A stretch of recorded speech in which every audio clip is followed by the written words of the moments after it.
All right. So before we start with the papers, maybe we'll just talk. I wanted to dedicate this class in honor of those who were murdered last week. There was another attack today in the morning in Yerushalayim. What happened? And there was a stabbing attack where I used to live, in Shaar, in the gates of Jerusalem, the old city. I don't know what happened yet. The news is coming out, but it's not such a good situation in Israel right now. We have to have our prayers in them that they should have peace and that our enemies should figure out something else to do, but enough of killing us. Yeah, I thought there was something last week that everyone talked about who passed away, and they were all people from outside of Israel who made Aliyah to live in Israel. They were all rabbis. They were in the middle of praying Shacharit. Rabbi Twersky, the one who was the Rosh Kollel of Torah and Moshe, he went to the mikveh that morning, put on a talit and tefillin, and gave his life back to Hashem. But there was one more person in that story that didn't have to do what he did, but he did. And that was the police officer, the first one that came into the building. He was a Druze police officer. I don't know if you know about the Druze population at all. Druze is an interesting religion. It's an interesting group of people. They don't speak about their religion ever.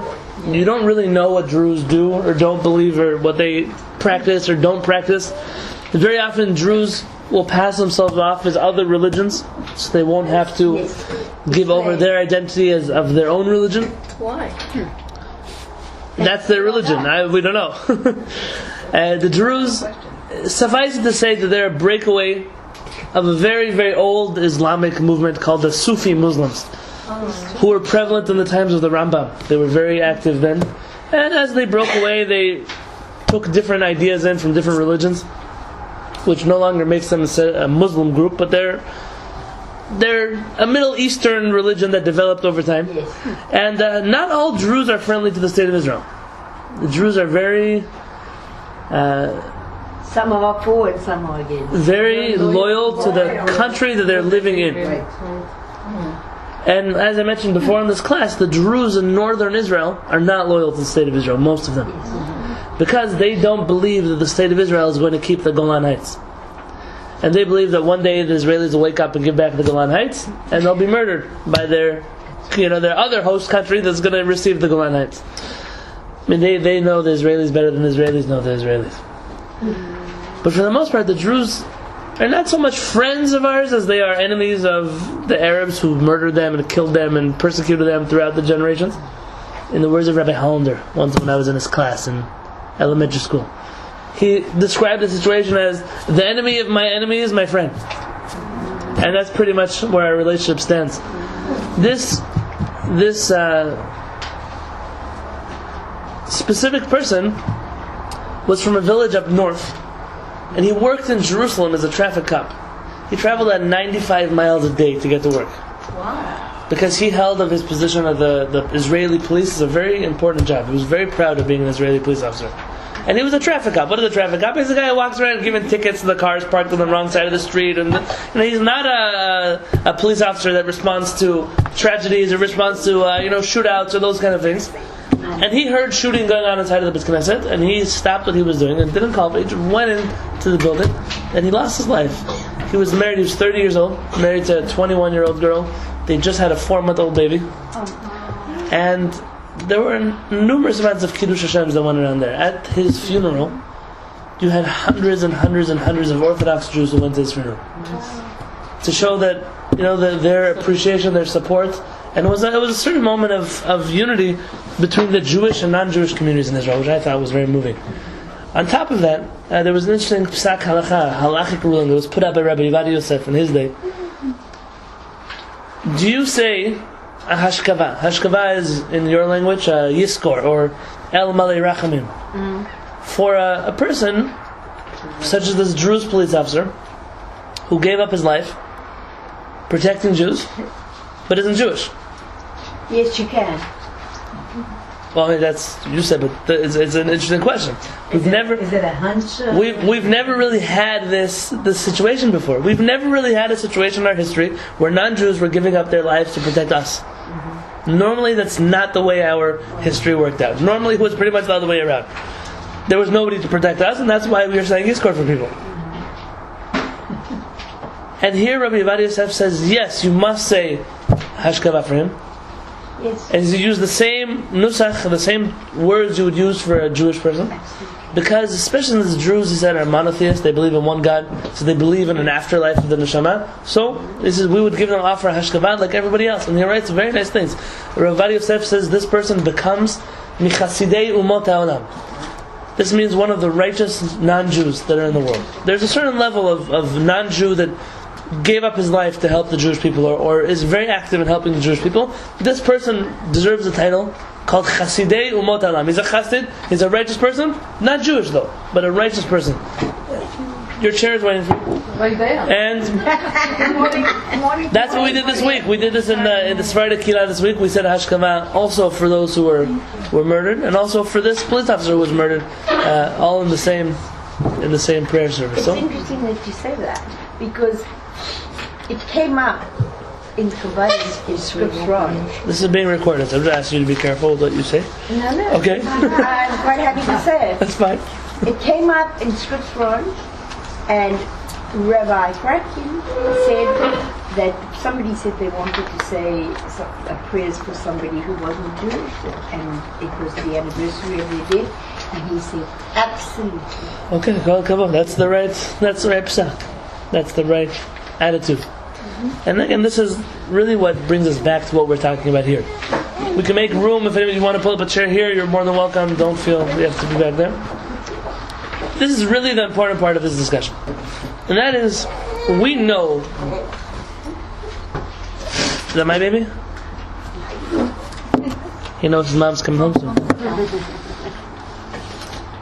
We know that there are Jews, there are non-Jews. We know that we're not from the same religion. We don't mix overly in our communities for the most part. But really, what is the attitude towards somebody who's not Jewish? And what we're seeing and what we've been studying so far is that there are really two big schools of thought in the traditional Jewish community of how do you treat, how do you think about, how do you consider somebody who's not Jewish versus somebody who is Jewish. And you have these two camps. One is a mystical, a little bit more extreme camp, which says there are Jews and then there are human beings. And the two are related, but not the same thing. And this would lead into all kinds of things. When someone wants to convert, the conversion process must be very difficult, because to change from being a human being to then becoming a Jew is a long process that takes all kinds of transformations that your soul has to go through, and we have to make that process as difficult as we possibly can, to weed out anybody who's doing it for an insincere motive. This also comes to the topic what we're discussing right now of autopsies. Rabbi Kook is presenting again the mystical attitude of, sure, we need doctors to study medicine, sure, we need to have people who are able to work on cadavers and figure out how to do surgeries and so on, but it shouldn't be done on Jewish bodies, because the Jewish body is created in the image of God, and we can't do nivul hamet, we cannot disgrace a dead person's body by performing an autopsy on them. But then he's saying that the non-Jews, their body is not Jewish. Their body is not also made in the eyes of God, but everybody is made in the eyes of God. Everybody, exactly. So along comes Rabbi Uziel. And says, these are things which should not be thought, and definitely should not be written down. And it's because they're mistaken. Is a Jew and a non-Jew, we're both human beings, and we're both created in the image of God. Correct. Sure, we're different. Sure, our goals in life are different. Our belief in HaKadosh Baruch Hu is different. What we believe, our mission in the world, and what we believe the rest of the world's mission, are two very different things. But that does not mean that somebody who's not Jewish is now in a second-class citizen category in comparison to us. Correct. So far, we're somewhere in the middle of this autopsy discussion, I'm just summarizing what we're saying, and I want to let you know the following fact. Due to the last 1,000 years, I could say 2,000, but it wouldn't be accurate. The last 1,000 years where two things have happened to the Jewish community. One, we've been through all kinds of crazy persecutions at the hands of non-Jews. Now that has been forever, but the last 1,000 years have been especially brutal. If you're talking about inquisitions and crusades and pogroms and the massacres of Tach and Tat, or you want to talk about the Holocaust, or anything else that has happened in that last 1,000-year period of history, has caused Jews to pretty much close up into themselves and say, whatever it is that we're supposed to believe or not believe about you and I should have nothing to do with each other. And this is very often where in certain Jewish circles, and I'm being careful with what I'm saying, in certain Jewish circles, you'll find the word goy or goyim, or that's used in a derogatory style. In Hebrew, that's not true. That's not goy. We're referred to as a goy also. Hashem refers to us about, I don't know how many times, at least 100 times in our Torah, as a goy. Mi goy gadol, who is a great goy like the Jewish people. We say that we're a goy echad ba'aretz. We're one goy in the whole land. What does a goy mean? A nation. Goy is a Hebrew word for nation. Like Am Yisrael, you could also say the goy of Yisrael. It's the same thing. Goy means a nation. Unfortunately, this derogatory term that has been coined was not coined out of a desire to persecute non-Jews, but out of a result of being persecuted by non-Jews, and therefore let's separate these two worlds as much as possible.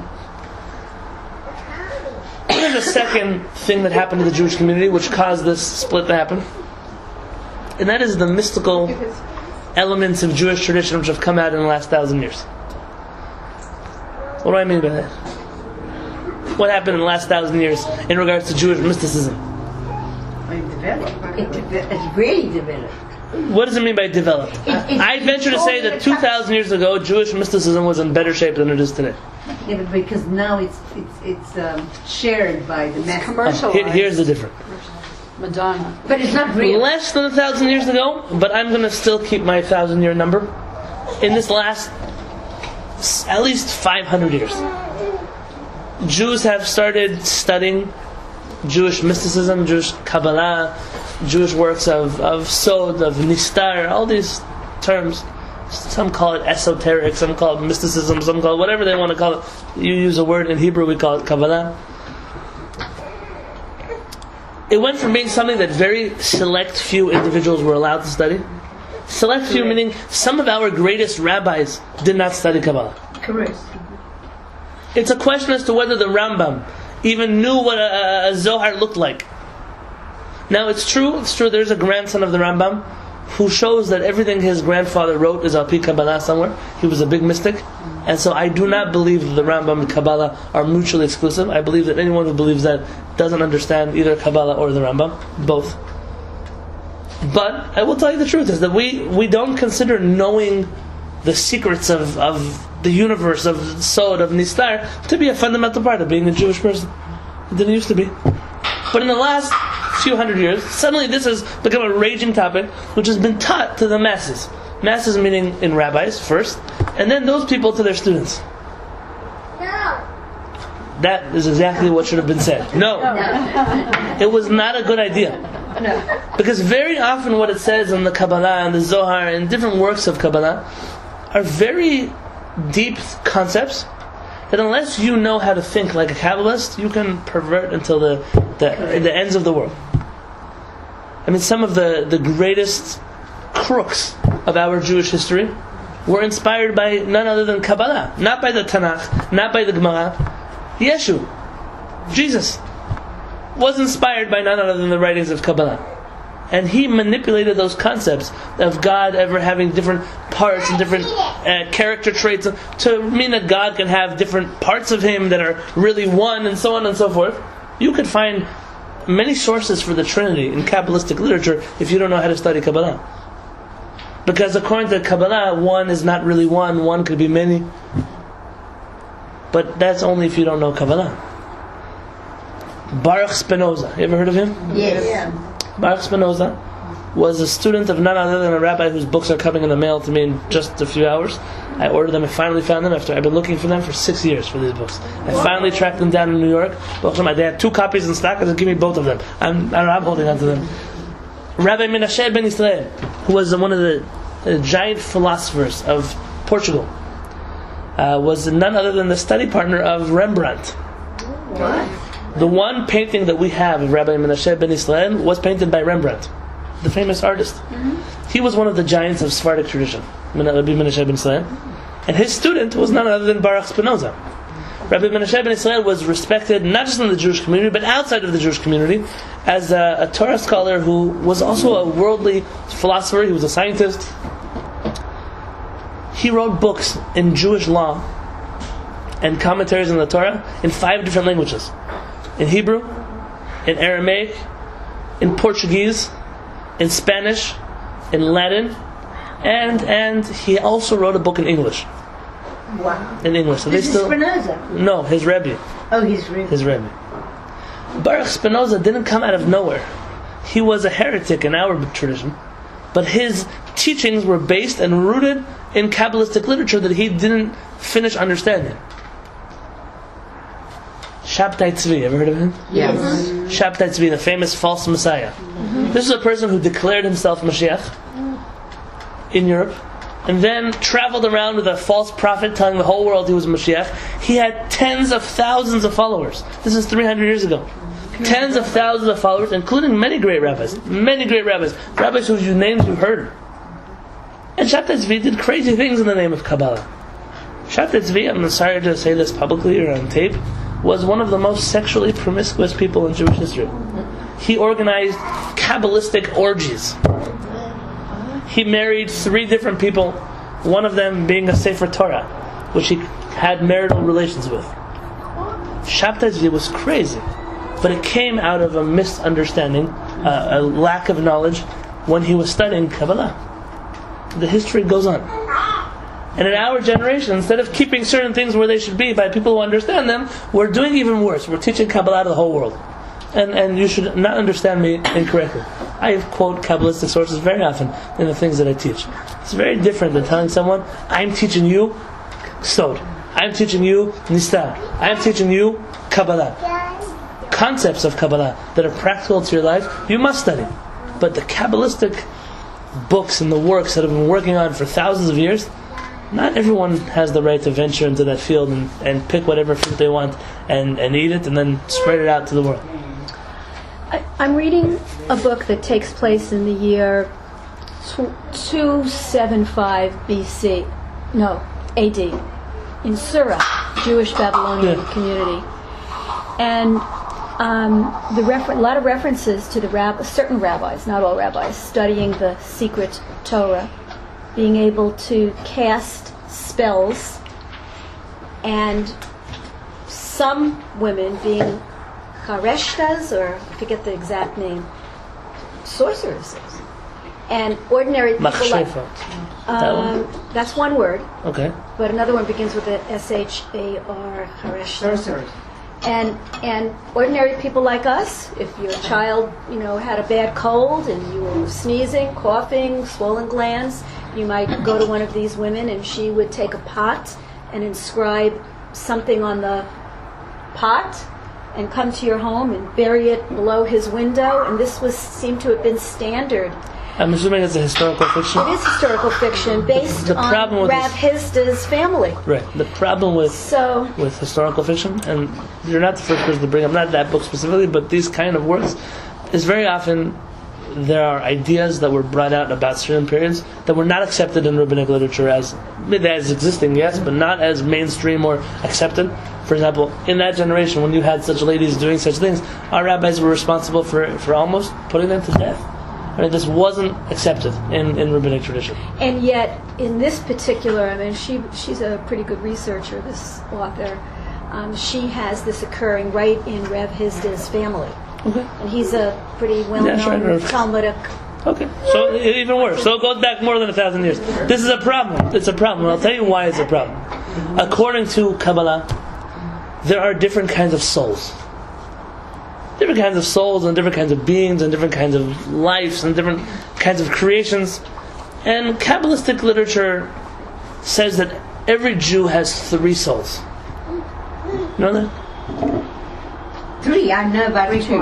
Shabbat we get No, that's a different thing. On Shabbat you get a 4th one. Okay. Okay. So what does it mean? But it's not a 4th one, it's a 4th set. On Shabbat you have 6 neshamas. So what does it mean, Rabbi? What? What am I saying? See, this is a problem. Because I'm going to tell you something right now, and we're not going to have a chance to understand it, but I'll share it with you anyways. Okay. In Kabbalah there's a concept called Neran. Neran means nefesh. I don't know how you translate that. Ruach and neshama. Okay. We use the word neshama because we like to use that word. 0, wind, and what's the last one? So the first one, nefesh. Nefesh would mean a spirit. Yeah. What is it? What is the nefesh? Right? Ruach is Ruach would be some kind of wind. Okay, translate. Spirit. Also a spirit. Again, you can translate in English. You don't have good words for this. No. Strength. And then neshama is what you would refer to normally as a soul. Yes. And then in Shabbat you get a Shabbat version of all 3 of those. Now in Kabbalah, different beings some have only a nefesh, some have a nefesh and a ruach, some have a nefesh, ruach, and shama. There are even other Kabbalists who argue that there are more than 3 kinds of souls inside of a person, depending on who they are and what they are and different things done. And here's what I'm trying to share with you. When the Kabbalah will then suggest that somebody who's not Jewish has a nefesh and a ruach, but doesn't have a neshama, what does that mean to you and me? Doesn't. It doesn't mean anything. Because what the Kabbalah is trying to tell me, I don't understand what the first 3 are in the first place. And now you say, this person doesn't have a neshama. It doesn't mean this person doesn't have a soul. It means this person has 2 souls, but there's a 3rd aspect of the soul that they don't have, because they're not Jewish. But what does that mean? Practically, absolutely nothing. Absolutely nothing. But if you're coming from a Kabbalistic worldview and you don't properly understand it, or maybe you do properly understand it, you could very easily say, oh, see, Jews, we have a nefesh and a ruach and a neshama. They don't, so they're nobodies. We can give them a hard time during conversion. We could do autopsies if we feel like it. We can whatever things you would have here.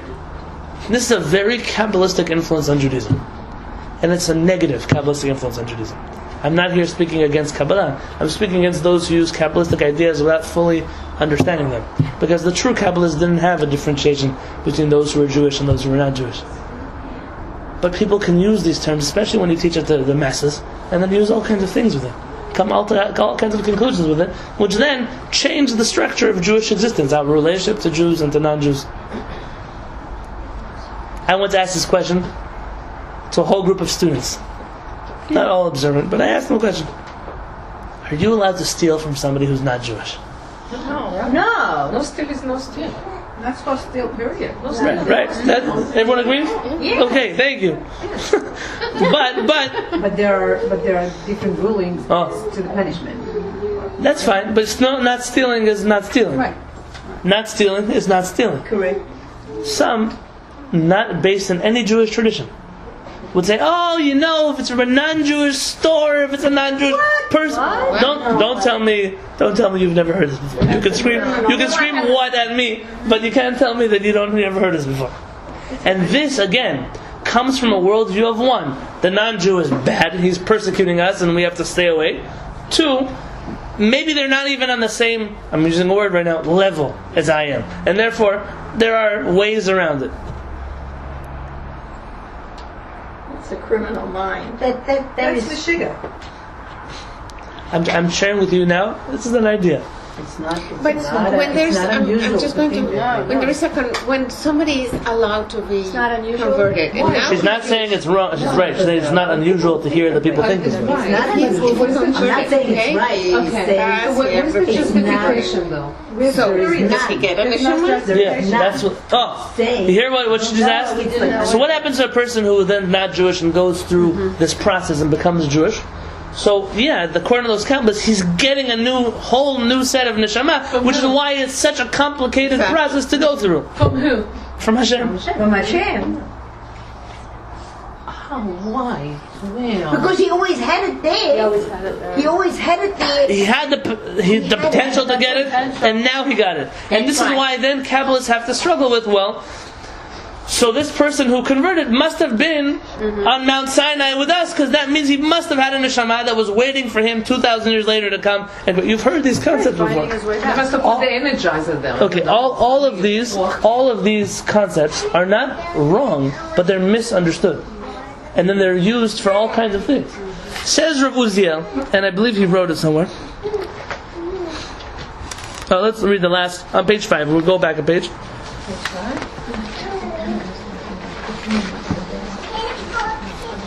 The last sentence, universalism, you see that? On page 5, it's the second to last paragraph. It's right before autopsies. Universalism and pragmatism on behalf of the Jewish people, rather than mystical. What page are we on? Page 5. Page 5. Okay, I got it. Everyone with me? Yes, got it. Thank you. Universalism and pragmatism on behalf of the Jewish people, rather than mystical and metaphysical considerations, should guide the conversion process. I'll summarize this in the best word I heard all week. I was reading a letter on the back shelf. Again, see those blue books with a blue, light baby blue color in the back? To the right of them, there's a set called the Tzitz Eliezer by Rabbi Eliezer Waldenberg, one of the giants of the Ashkenazi community, who passed away maybe 5 years ago. It was an incredible mind, very, very different than much of the world around him. Very respected in all communities, and I have to say, extremely knowledgeable in the writings of Sephardic rabbis, which is very rare, especially in his generation. Where you open up his book and you might think that he's a Sephardic from the amount of Sephardic sources he could quote off the top of his head. Very special. So Tzitz Eliezer was discussing a concept, and he says, should he do this or should he do that? It's a halachic question, whatever it was. And then, so he explains his answer, and he says, there is in Kabbalah a discussion whether you should do like this or like that, and the Kabbalists are taking sides either this reason or that reason or this way or that way. And he says, Aval en li esek banistaot. But it's not my business to get involved in Kabbalah. It's not my problem. It's not your problem. You're a rabbi giving an answer to the Jewish community. They're asking you to weigh different possibilities, different scenarios, what's right, what's wrong. Part of Jewish literature is Kabbalah, so why are you telling me En li esek b'nistaot? Do you agree that in Kabbalah there's an argument about it? He says, yes. I told you that in Kabbalah they argue about it. So then why are you not telling us? It's because you don't have to get involved in this. When you come to deciding halachic questions, and conversion is a halachic question, autopsies are halachic questions. Yeah, I'm going to get to Cham very soon. Kabbalah cannot be one of your considerations. It cannot. You have to go by the path that Hashem gave us in the Torah. The secrets are for Hashem. Hanistarot l'Adonai Eloheinu. The secrets are for Hashem, and the verse says, "V'haniglot," in the revealed Torah, "Lanu l'vanenu Adonam," it's for us and for our children forever and ever and ever. Rabbi Uziel Yosef was famous for being very knowledgeable in Kabbalistic writings. When it comes to Kabbalah, and Sfaradim are very Kabbalistically prone. We love to do things according to Kabbalah. We love to. My wife once told me, we Hasidim, we do things according to Kabbalah, so what I'm doing is a Kabbalistic custom. I said, listen to me very carefully. We invented Kabbalah. We're responsible for the good parts and the bad parts of the Kabbalah. And if there's a Kabbalistic concept that we don't do, it's because it doesn't exist. And don't tell me that what you're doing is a Kabbalistic concept if the Arizal didn't do it, if the Ben Ish Chai didn't do it, if the Chidat didn't do it. And it turns out it wasn't a Kabbalistic concept. It was a Hasidic custom that developed somewhere. We are crazy on Kabbalah in the Sephardic community. And Rabbi Uziel says, we can be crazy for Kabbalah. Is that my baby? He's changing his nappy, it's fine. Okay. His mother should be here in a minute. So, he says, you cannot take these into consideration though when you're dealing with worldly issues. The mystical realms should be left for those who understand and live there. Not for us.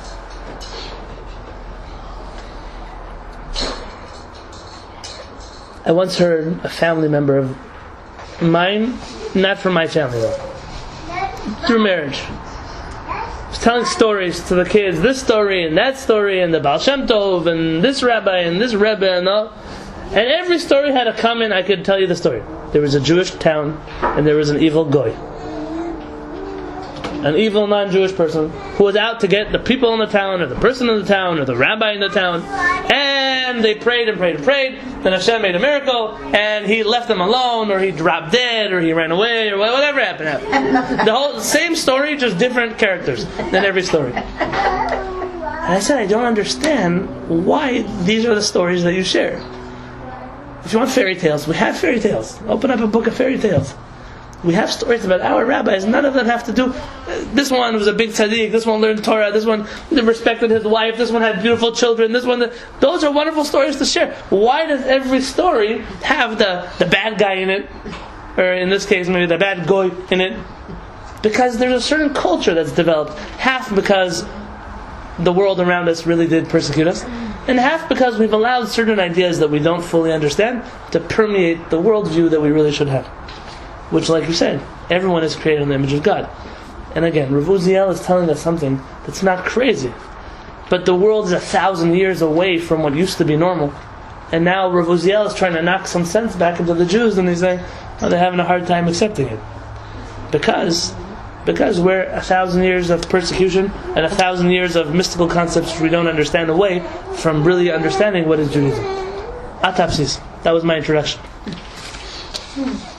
I was under the impression that one couldn't do the Kabbalah, well, in South Africa, you couldn't learn Kabbalah unless you were really, really very learned. They would not allow anyone to do Kabbalah. My father was an exceptionally religious man. Went to shul every morning and every night. He did everything as it was meant to be. And he was never allowed to learn Kabbalah because they said that he didn't have to do it. I spoke about this in one of my Shabbat classes a while ago. Your Mashiach came? Yeah.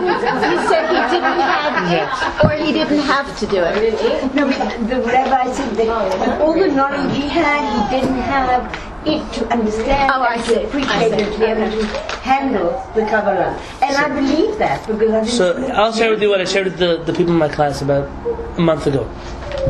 There are different parts of Kabbalah. Different parts of Torah. Just like there are different parts of Torah. You have the philosophy of Torah, you have the law of Torah, you have the ethics of Torah, you have the whatever ideas you have. Kabbalah also is broken up in many parts. Without going into detail, there are parts of Kabbalah which are what we would call nistahot. They are the secrets of how Hashem works, how the universe works, how God does things, why things happen to the world, so on and so forth. Nistahot. There's a part called Sod. Sod are the secrets of yourself. How a person connects to God, how a person prays, how a person should meditate, how a person should connect to different things that happen in the world. And there's a part called practical Kabbalah, not what you're thinking practical Kabbalah, but halachic rulings, like according to Kabbalah we put on a talit this way, or we put on tefillin that way, or we light candles this way, so on and so forth. 3 parts of Kabbalah. The first part that I mentioned to you, no one has an obligation to know.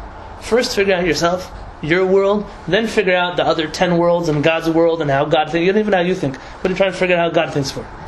Nobody has an obligation to deal with nistahot. When we say people don't study Kabbalah, that's the Kabbalah we're referring to. There's then the Kabbalah of Sod, this things that have to do with us, with the world, but there are other ways to look at it aside from the mystical way. That you have an option to understand, but again, it's very dangerous to delve into unless you have a reason to, unless you are very knowledgeable in different areas of Torah to even understand this. And the last thing are practical actions based on Kabbalah, and those we have scattered in our books already for thousands of years. We do this, why? Because the Kabbalists told us. Why do we do it that way? That's not your problem. That goes back to the categories of things you don't need to know. You just need to know that this is the way you should do it. What we're doing nowadays is kind of mushing all those 3 things together and packaging a new age product and passing it around. And when they told your father, don't learn Kabbalah, they were talking about number 1. Number 3, everyone's been studying because that's just part of Jewish literature. Number 2, it's optional, but again, can be very dangerous if it's not done properly. Most people that I know are not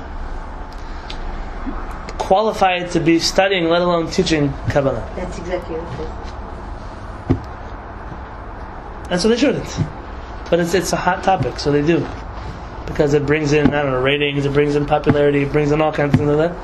Fine. Then they do what they do, and they have to bear the consequences of the Torah that they teach. Are they two separate entities? That's what it sounds like to me. There's No. study of Torah and then the study of Kabbalah. Kabbalah is a part of Torah. That in order to understand it, you have to know a lot first. Imagine when your kid went to school in kindergarten, your teacher said, you know what, I really want to teach them calculus. Why? Because then parents are going to send their kids here because everyone wants their kid to go to high school and kindergarten. No, nobody wants their kid to go to high school and kindergarten. But imagine if they convince you that if you teach their children calculus in kindergarten, that you'll be able to save some money on college tuition, or it's going to make your school for smart kids, or whatever it's going to be. And I promise you that in kindergarten, nobody understands calculus because they don't even know how to add or subtract. They don't know how to read numbers.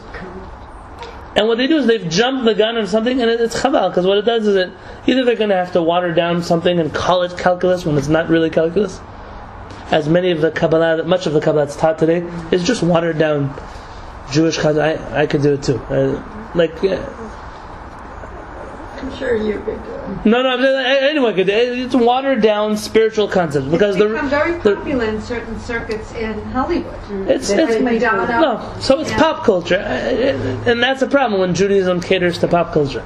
And instead, what we should do is teach people to add, teach people to subtract, then to multiply, then to divide, then to do fractions, then, I don't know, algebra and geometry, and maybe they get time, they'll get to good, so they'll study calculus. And then they realize, there's calculus for high school, there's calculus for college, there's calculus for people who are going for a PhD, and then they'll realize that we shouldn't be teaching this to the whole world, not because there's a problem. If you read the Zohar, you won't go crazy like they tell you from reading the Zohar. You just won't understand a word you're reading. It doesn't make any sense.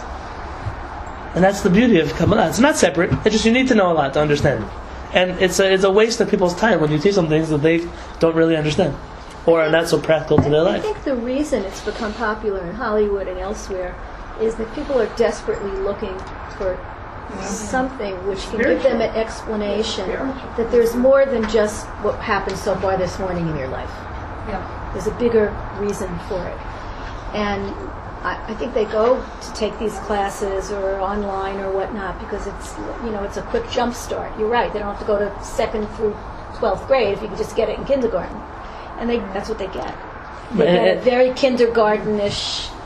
But it's not real Kabbalah. It's watered down. It's watered down for kindergarten. That they go to. Let me share with you something that There's a real temple in Hollywood. There's one in San Diego too. They exist, but let's not talk about them.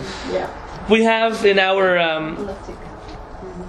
someone was talking to me recently about this concept, specifically how Kabbalah spread or didn't spread in different communities, and I shared my thoughts. And my thoughts were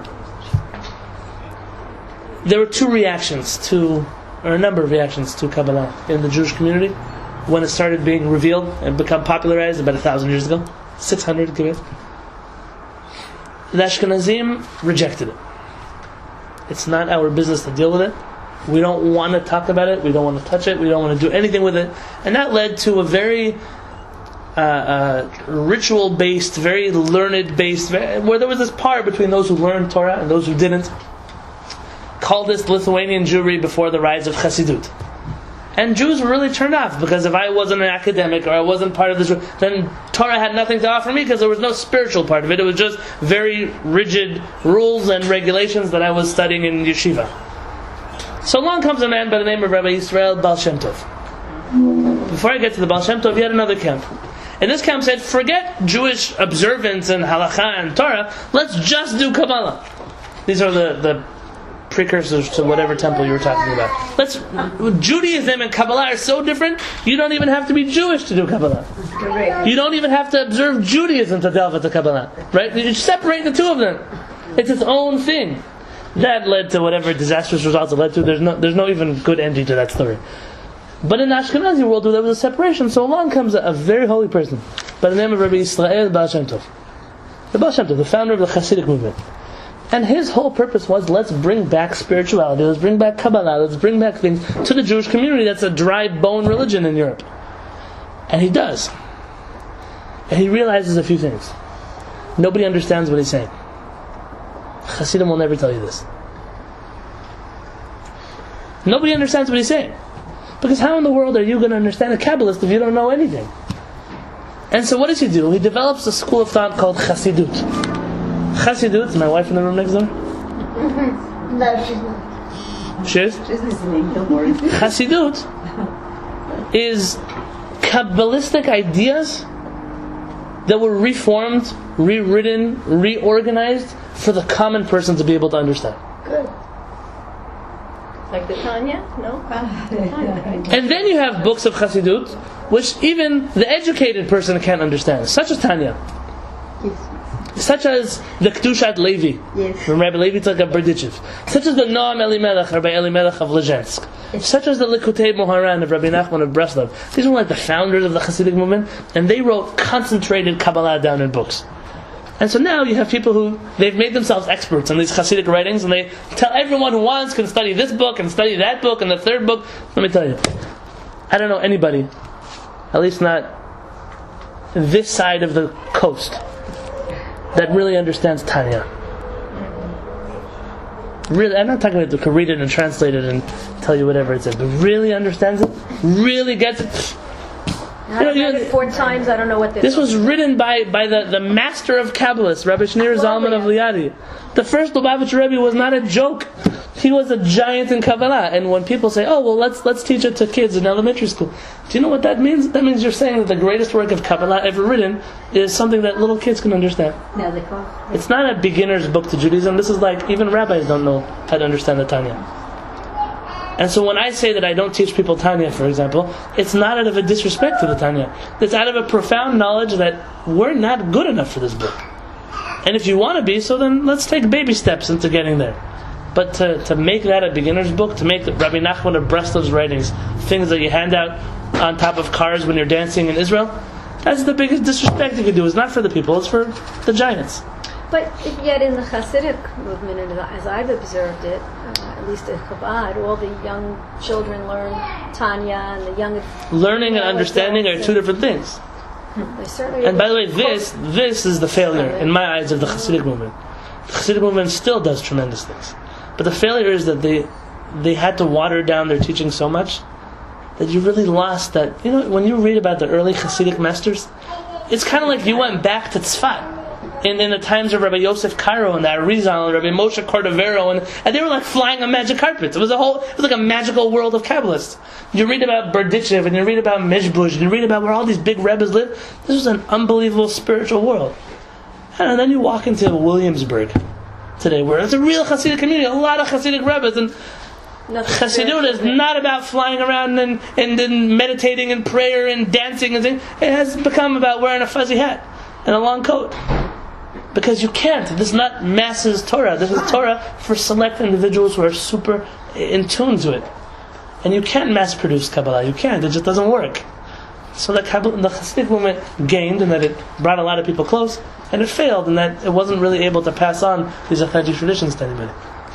You can't mass produce spirituality. You can't. Because not every soul gravitates. Absolutely. There is another part to this failure is that they neglected the parts of the Torah they should study. In certain places. In certain places. Certain Hasidiyot. I have a question, and I'm not sure if I'm... By the way, I went way off topic today, but I'm happy we're having this conversation. I'm watching it right. So, Kabbalah is not supposed to be taught until you know Torah. How can you really have a relationship with Hashem if you're not really penetrating into understanding the Torah beyond what you're just learning? I want to understand your question, so rephrase it for me. So, In other words. So we are asked to have a relationship with Hashem. Right, but why can't you start with the... I want to hear a question. 1 second. I want to explain the Before question. you go to the Sud. I don't know Sod. I know I'm studying Torah. I don't know names. okay? But I'm trying to understand the Torah beyond just the reading and the story and what's behind it. I want a relationship with Hashem. I think Kabbalah gives you that, or deeper understanding of the Torah, which Kabbalah kind of translate that to you, gives you that. Then my question is, how can you have a relationship with Hashem if you really don't understand beyond what we read? It's a great question. It's a great question. I have a relationship with Hashem without. Well, Betty's a Kabbalist, you didn't know? She at night. I think it's more spiritual, no? I mean, you have a relationship with Hashem without I feel too, but I want to feel more than I feel. Good. So I think. Okay, so let me share. Yeah, there's like I said, there are parts of Kabbalah which are allowed to be taught, but by qualified individuals. Yes, that's one. So I'm not saying that you don't need Kabbalah. Rather, if you want it, you have to go to the right place to get it, not to the wrong place to get it. More often than not, those who are giving it are cheats and frauds, and not even intentionally, but just they don't really know. But when it comes to the question that you asked, my bookcase. This is about a hundredth of the Jewish literature there is that's non-Kabbalistic. About 100th. In our yeshiva that I went to, every wall of the building was covered with books, and they're not even Kabbalah books. There are thousands of books that we've been delving in past what you just read on the surface, that are not necessarily Kabbalistic, that we have to know first. Okay. And there's a limitless amount to know, and it doesn't mean that no one's good enough. It means that before Kabbalah was revealed to the masses 600 years ago. So what did we do? That's what we're going to try to do now. And that's what Rabbi Uziel is saying. I'm aware there are Kabbalistic ideas you want to pass off. But Rabbi Kook, when you're dealing with a national problem, such as can we perform autopsies on people's bodies, you cannot bring in mystical considerations that belong only to a select few. You have to deal with a national problem the way the nation deals with the problem. And the nation deals with the problem in a much more simple or simplified version of what we take into consideration. So let's look inside again on page 5 about autopsies. I want to do it again. We did it at the end of last week. Let's read it again. Someone read it for me. The hashkafic difference. The hashkafic difference between Rabbi Kook and Rabbi Uziel concerning the nature of Jewish truth also may be demonstrated in another halachic area, autopsies. In 1931, Rabbi Kook was asked whether it was 6. Yes, permissible to perform autopsies as part of the training of doctors in medical schools, with the expanding Jewish settlement in the land of Israel, where there certainly was a need to train Jewish doctors. Medical training entailed autopsies. That's how you're going to know how to open a body if you don't know how to open up a body, right? Very simply. So Rav Kook is asked as the chief rabbi to come up with a solution. How do we study medicine in Israel if we need to perform autopsies? Someone read me the next paragraph for me, please. Rabbi Kook. Rabbi Kook ruled that disgracing a dead body, nibul hamet, is a prohibition unique to the Jewish people, since the Almighty commanded us to maintain the holiness of the body. He then went on to say that there is a sharp difference between Jews and non-Jews with regard to their bodies. Non-Jews consider their body only as a biological structures. They eat whatever they wish without restriction. They have no reason to be concerned with the issue of disgracing the dead body, so long as the autopsy was done for a reasonable purpose, such as medical study. Rabbi Kook therefore recommended that the medical programs purchase non-Jewish bodies for the purpose of scientific research. He then stated that the whole category of disgrace of the dead body stems from the fact that humans were created in the image of God. But this image of God is manifested particularly in Jews due to the holiness of the Torah. The Jewish attachment to Torah and mitzvot thus not only characterizes the Jewish soul, but also imparts holiness to the Jewish body. Like the talit bag and the tefillin bag we mentioned last week. Yes. Your tefillin bag is not innately holy until you put tefillin inside of it.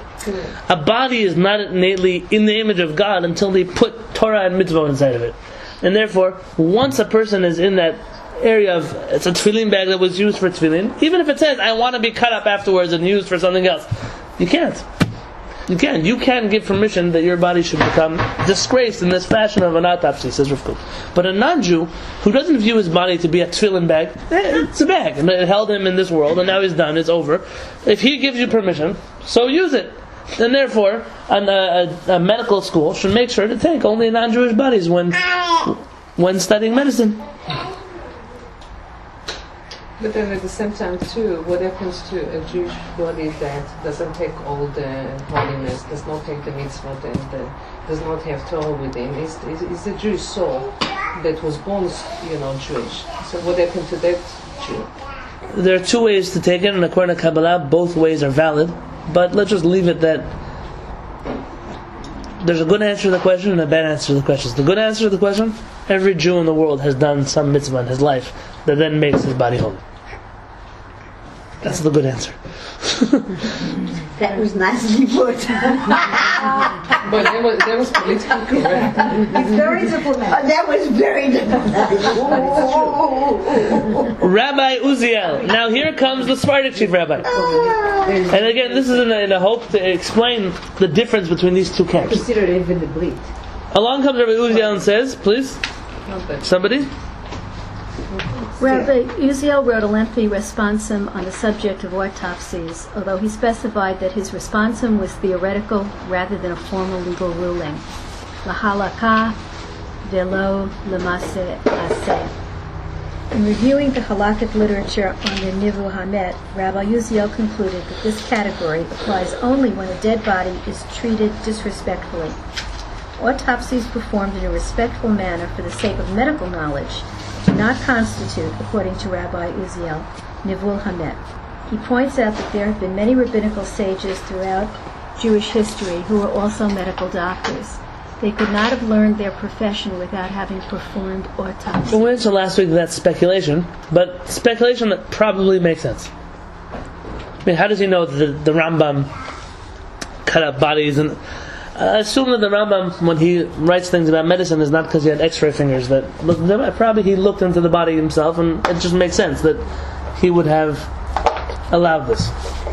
Rabbi Uziel states that in a situation of great benefit to everyone, where there is an issue of saving lives, we have not found any reason to prohibit, and on the contrary, there are proofs to permit. Okay, says Rabbi Uziel, forget non-Jews for a second. Jewish bodies are allowed to go under autopsies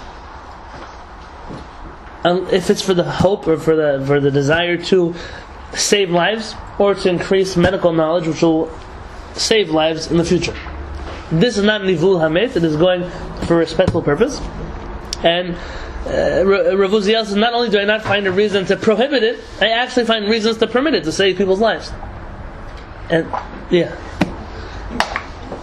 The whole thing about doing an autopsy has become just pro forma in this country. I mean, everybody can have an autopsy. If you're not well, you can go and have when you die, they can open up to see what was the reason why you died. So those are different autopsies. Right? This is an autopsy after a person passed away. They want to know the reason for why they passed away. That's what I'm saying. If they're trying to figure if it's a crime or something. That's exactly. He's studying about autopsies and a different idea of autopsies. You have a cadaver, someone that wants to be studied in order to teach a medical student, studied in order to figure out how to fight a disease. We're dealing with a general concept here. The details you have to ask a rabbi anyways when such a case comes up. But correct. Because I think each case is individual. Each case is individual, but you have to agree if there's a rule. According to Rav Kook, his bottom line rule is no. Absolutely. Not in a Jewish body. And then, so now Rav Uziel says, well, what about Rav Kook's opinion that you could do it on non-Jewish bodies? Listen to what Rav Uziel says.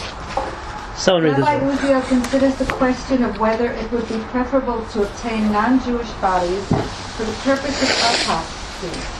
His response is sharp and unequivocal. But this is different than his response before, where he says, this is theoretical, not practical. Now Rav Uziel kind of gets serious.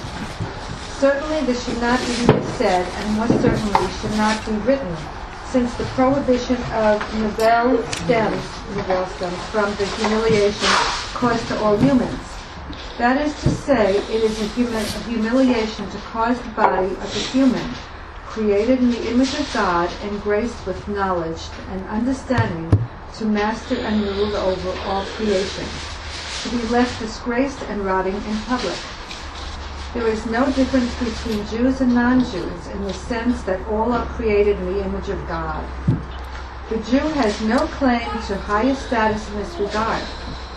If one were to prohibit autopsies, then no autopsy should be performed on any body, Jewish or non-Jewish.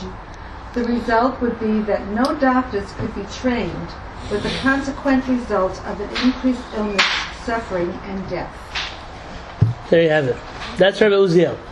Rabbi Uziel says, if you say no autopsies, disgracing a body, that goes to anybody, Jews and non-Jews. If you allow autopsies, that's a blanket statement for everybody. And he says, and if you don't allow them, you're ultimately going to pay the price of people not being able to advance in the study of medicine. And also saving a life. Again, we find Rav Kook and Rabbi Uziel. Rav Uziel, seemingly the conservative traditionalist that he was always painted to be. Rav Kook, the liberal, open-minded one as he's always painted to be. Switching spots, switching places. One about conversion and how hard it is. Now about autopsies and the treatment of a non-Jew. Also by conversion, it was the hashkafa about what is a non-Jew. Is it someone different than us that has to be transformed? That's Rav Kook. Or is it a person who's very similar to us that just has to say, I want to join the Jewish people, and go through the process to join the Jewish people? When you ask the people around this table, so which opinion do you lean more towards? Rav Kook is not a little person. If you feel like Rav Kook, then it's a valid approach, but it's very different than Rav Uziel's approach. I'm interested. Anybody? Uziel. I do have to say one thing, that a lot of times you think you're going to, okay, let's do it on a non-Jew. It turns out that non-Jew down the line had a Jewish mother. Okay. So he really is. So that could also happen. Okay. I once came across this discussion and I was very interested that it seems to be that Rabbi Uziel comes off as the controversial one, not as the mainstream normative one. And they're probably right. They're probably right that unfortunately, like I told you, the last 1,000 years have taken their toll on us. They've taken their toll. We have become a reactive religion of let's stay away, let's keep away, let's not get too involved. The alternative of let's mix in, let's forget about ourselves, let's forget about our identity is not any better. If anything, it's worse. But there has to be some middle ground here. Rav Uziel is saying, listen, a non-Jew is not evil. It's not a bad thing. It's not a lesser being. I know it sounds ridiculous. Someone has to come and tell you that, right? But Rav Uziel is saying, certainly it should not even be said, and more so it should not even be written. How could you write such a thing? He's criticizing Rav Kook. Now what does Rav Kook say back? I don't know that Rav Kook ever had a chance to respond to this letter. But this is Rav Uziel's ruling. To the best of my knowledge, I don't know what they do in practically medical schools in Israel. I don't know. I don't have anybody in my family that's in the medical profession that I've asked this question to. But I would venture to say that Rav Uziel's solution was the more practical one, was the one that made more sense, was the one that fits in our worldview of today. Let's read the last paragraph. It is clear. It is clear then that Rabbi Kook understood the nature of Jewishness in Kabbalistic metaphysical terms. For him, there is a definite and almost unbridgeable gap between the people of Israel and the non-Jewish nations. This hashkafa Worldview influenced his halakhi decisions in the areas of conversion and autopsy. On the other hand, Rabbi Uziel stressed the human quality of the Jewish people, the essential godliness of all people. His generally universalist outlook recognized the distinctiveness of the Jewish people, but the distinctiveness of Israel is manifested not by separating Jews absolutely from everyone else. Rather, it is shown when Jews serve as models to draw others closer to the ideals of the Torah.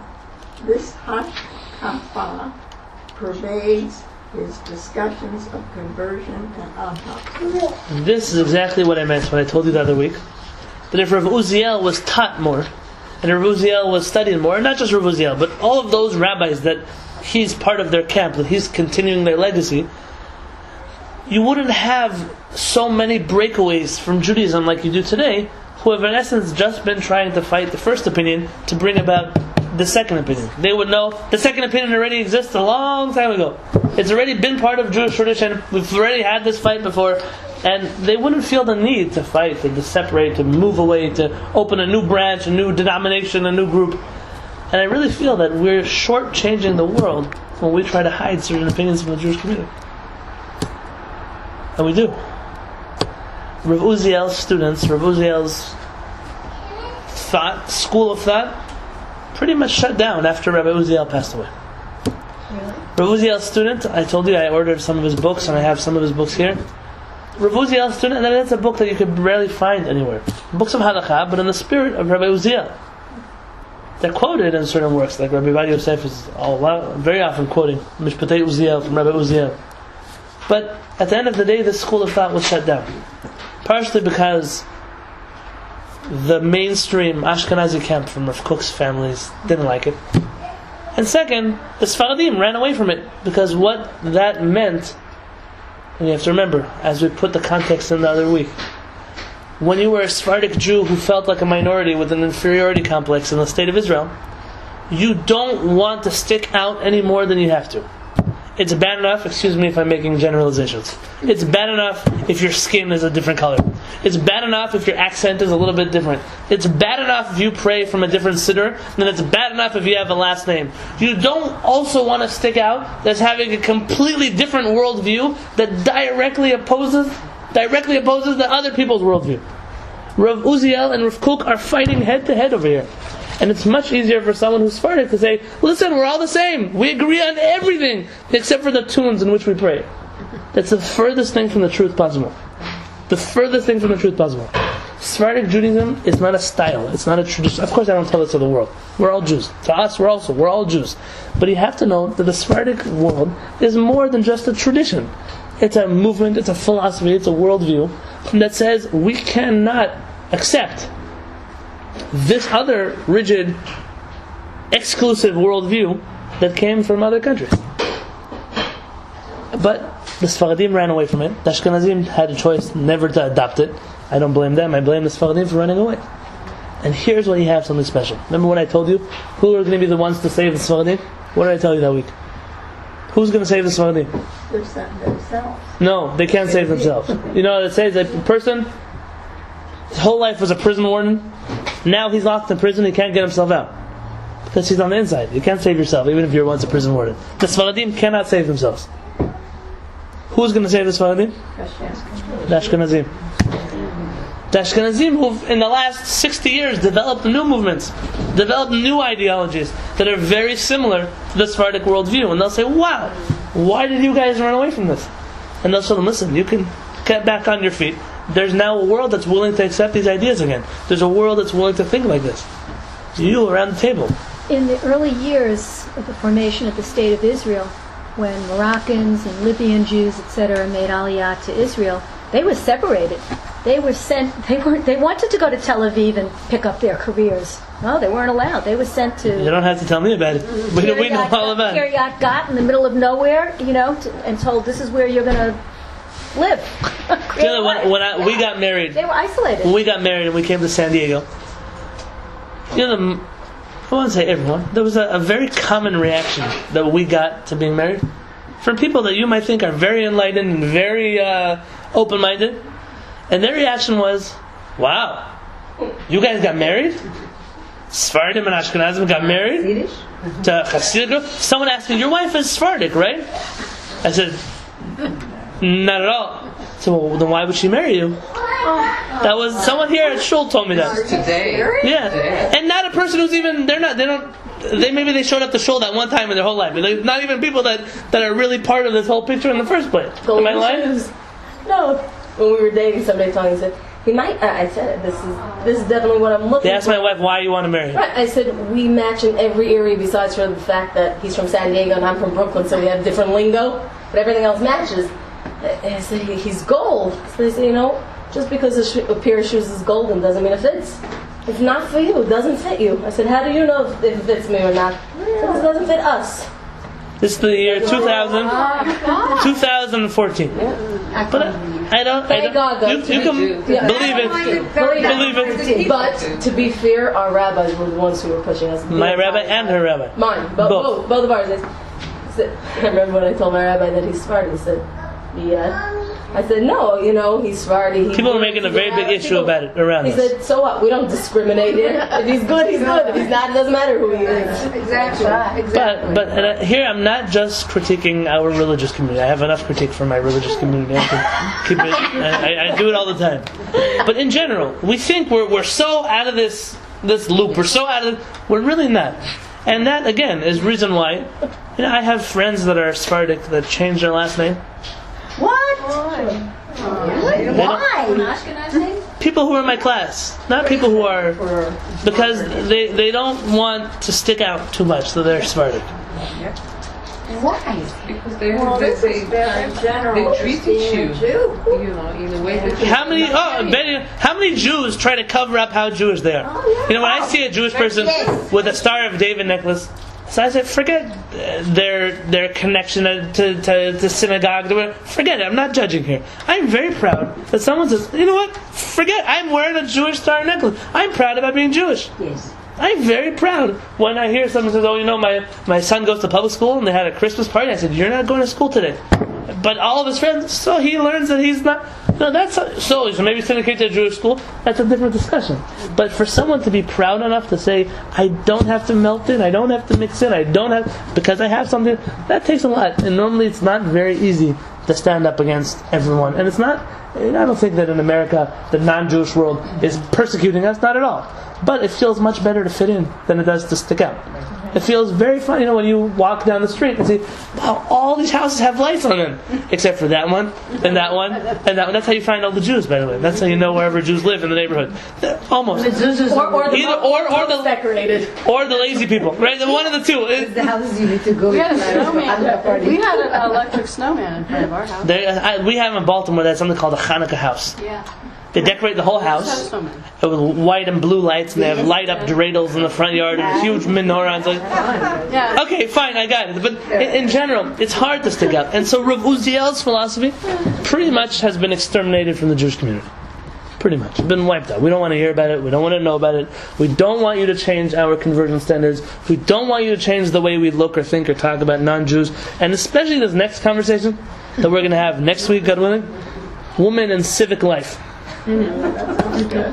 This one is a hot topic because it's kind of going to make you angry. That's what it's good at. Like last week, I made you angry. Remember? So this week, I chose not to. But next week, God willing, you're the appropriate individual to be teaching that one. Definitely. So, Rav. Particularly, most of us have been, or still are, working women in our lives. Rabbi Uziel and Rabbi Kook argued over a very interesting topic. They both lived at the same time. They were chief rabbis together. They were very good friends. Chief rabbis of Israel together. Before the state of Israel. Before the state. Rav Kook passed away in the 30s. And when Rav Uziel lived into the state of Israel. He lived well past the founding of the state of Israel. And he stayed on as being the leading. It was a lifetime position then. The state of Israel took back the lifetime position of chief rabbi when Rabbi Yosef became chief rabbi. Because he was too powerful and they didn't like him, so they made it a 10-year term. What? Oh, wow. Yeah. And so essentially you had many other Sephardic chief rabbis who were alive during Rabbi Yosef's life, yes. But they, for example, whenever they were in his presence, they wouldn't wear their robe as chief rabbi, to show that they're not really the chief rabbi, they're the appointed chief rabbi. It was a certain sign of respect, even though they were not his students, they were not his they didn't even agree with him, but they were aware he was the original chief rabbi, and we're kind of fill-in chief rabbis. He was very well respected. Depends where. I thought he was. No, by us, yes, but depends where. Not everyone had such respect, and that's probably why they wanted to remove him. He said what he thought. He wasn't politically correct enough for a position in the government, and that's when they changed the rules. The question is, we now live in a world of 2014, or this is the year of 1935, and this is an advanced, society over here.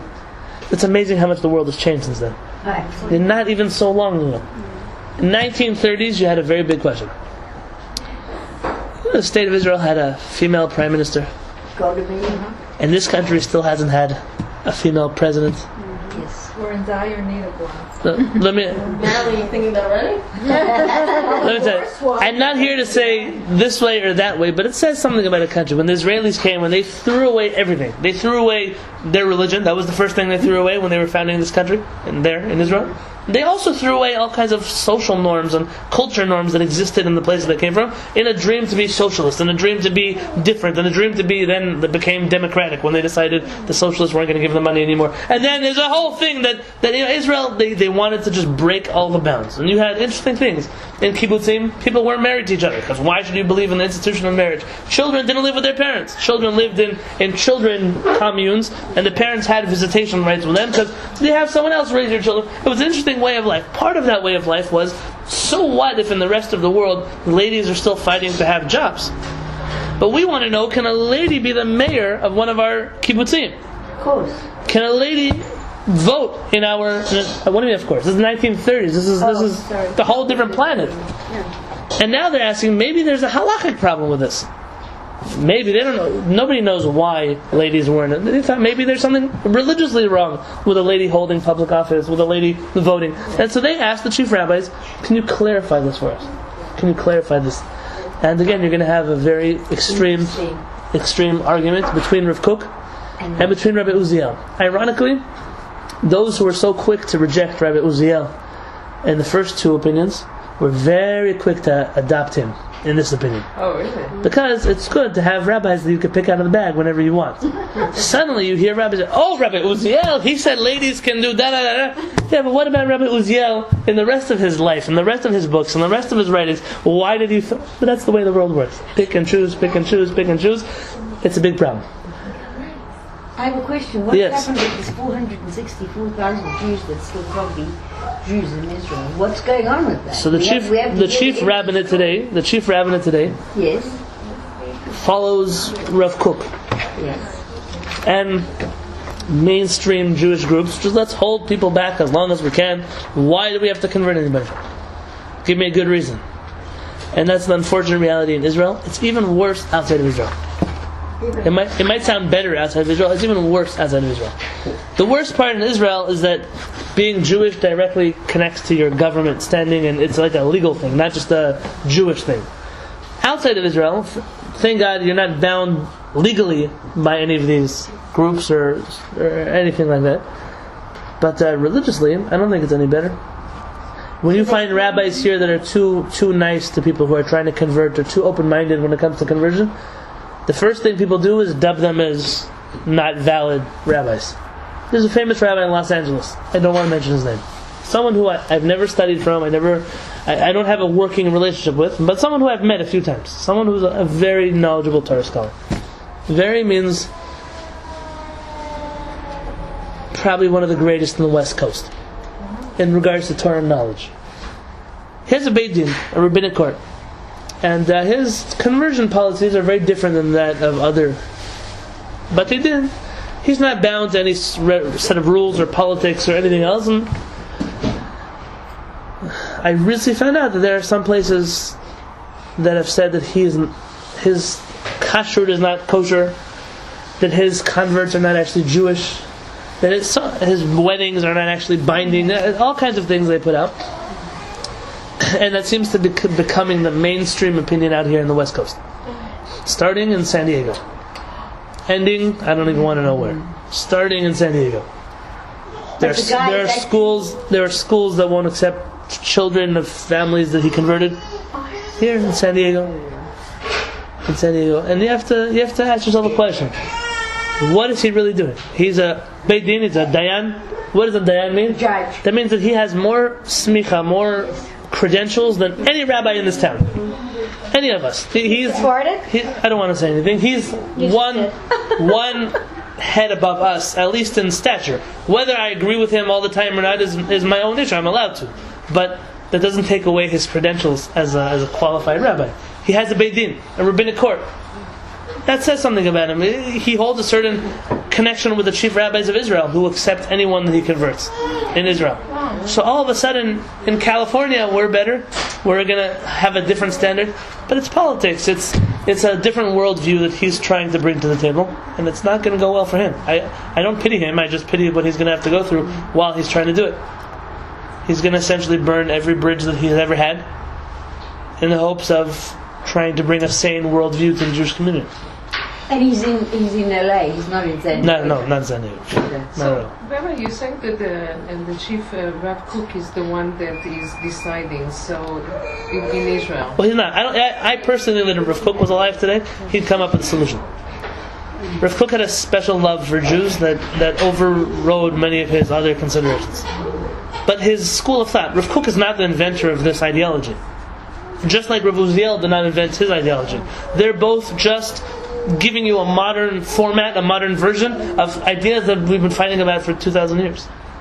The Rambam has a great question. What if somebody comes to the Beit Din and he gets himself a Brit Milah, like you have to do when you convert, and in front of the three rabbis he jumps into the mikvah. He says, I'm doing this that I can convert. Jumps into the mikvah. They don't let him. They don't want him to convert. But they all saw him jump into the mikvah. Is he Jewish or is he not? Yes. He's being witnessed. But they didn't accept him for conversion. They didn't even teach him anything. They didn't... He said, isn't Brit is the covenant that God created with the Jewish people? With Abraham?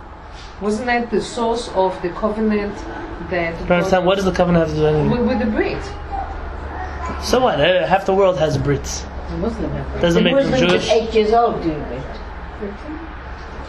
So, says the Rambam, he's a convert. He's Jewish. Really? Sure. Good. He did it in the presence of a Beit Din. That was a kosher Beit Din. Many other rabbis, the guy wishes he was Jewish. He's never going to be Jewish. And probably the Beit Din is never going to take him back.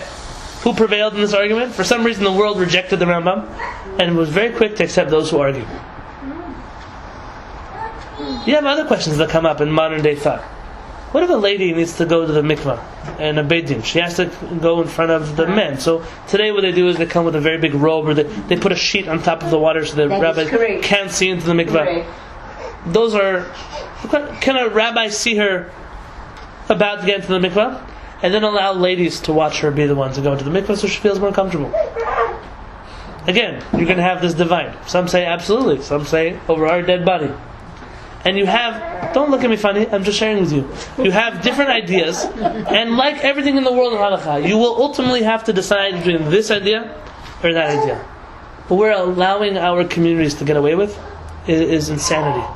I'm watching, and I'm a young person. You've been watching this for much longer than I have. Much longer than I have. So watch. I'm sure you've all been involved in the Jewish community in different regards in different places. Since I became aware of halakha and Judaism and Jewish philosophy, I've been watching the Jewish community month by month by month, not just the Orthodox community, year by year by year, get more fanatic and more extreme and more exclusive and more whatever it is that they, all the way to land. Instead of more, I don't like the word progressive. We're not progressing anywhere. More open-minded, more understanding, more knowledgeable, more authentic, more genuine. You know how many people is it? You know, my grandfather was a religious person. If he was alive today, nobody would eat at his house. If he was alive today, they would say, "Oh, he's a shegitz." How many of us feel that way? Yes. Why did you let the Jewish world for 3 generations go nuts? Why? I can promise you that your grandfathers, your grandmothers were really good Jews, like you. But why have we let the Jewish community not up its standards? We didn't up our standards. We've just changed our standards. I never heard actually that concept that one doesn't eat in another person's house. We grew up in Jerusalem. I never heard that.